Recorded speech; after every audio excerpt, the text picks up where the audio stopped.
हम सब जानते हैं कि बढ़ती उम्र के साथ इंसान की दिमागी सलाहियतें कमज़ोर होना शुरू हो जाती हैं, यानी याददाश्त कमज़ोर पड़ जाती है, सीखने की रफ्तार स्लो हो जाती है और इवन सोचने समझने की कुव्वत पर भी असर पड़ता है। इज इट पॉसिबल कि बुढ़ापे के इन असरात को रोका ही नहीं बल्कि पलटाया भी जा सके? और रिसेंटली एक हैरानकुन दरियाफ्त सामने आई जिसका आंसर है कि yes. University of California San Francisco के साइंटिस्ट ने एक नया प्रोटीन दरियाफ्त किया जिसे FTL1 कहा जाता है। मुहक्किकीन ने जांच पड़ताल के बाद पाया कि यह प्रोटीन दिमाग की बढ़ती उम्र में एक बुनियादी किरदार अदा करता है। ये एक्सपेरिमेंट्स चूहों पर किए गए और नताइज में देखा गया कि उनके दिमाग के हिप्पोकैम्पस यानी वो हिस्सा जो याददाश्त या सीखने के अमल से जुड़ा होता है उसमें FTL की मिकदार ज्यादा थी। इस इजाफी मिकदार के नतीजे में दिमागी खुलियात के दरमियान रवाबत कमजोर हो गए, नशोनुमा रुक गई और याददाश्त में वाज़े कमी आई। गोया ये प्रोटीन बुढ़ापे के असरात को तेज कर रहा था। अब हैरानकुन मोड़ यह है कि जब साइंटिस्ट ने FTL1 की मिकदार को कम किया तो बुजुर्ग चूहों में गैर मामूली हद तक बेहतरी देखने को मिली, यानी इनके न्यूरॉन्स के दरमियान कनेक्शन मजबूत हो गए,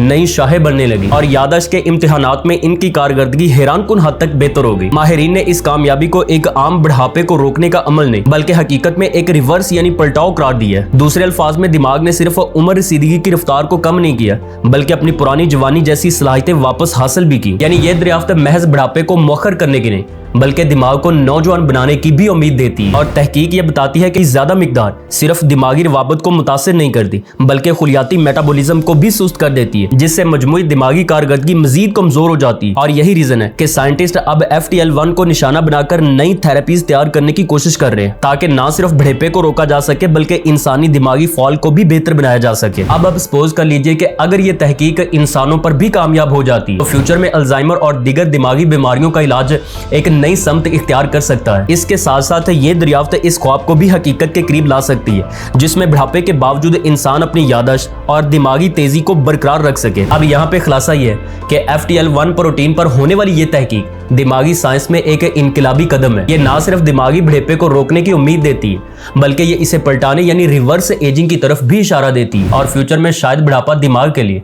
एक नाकाबिले वापसी हकीकत न रहे।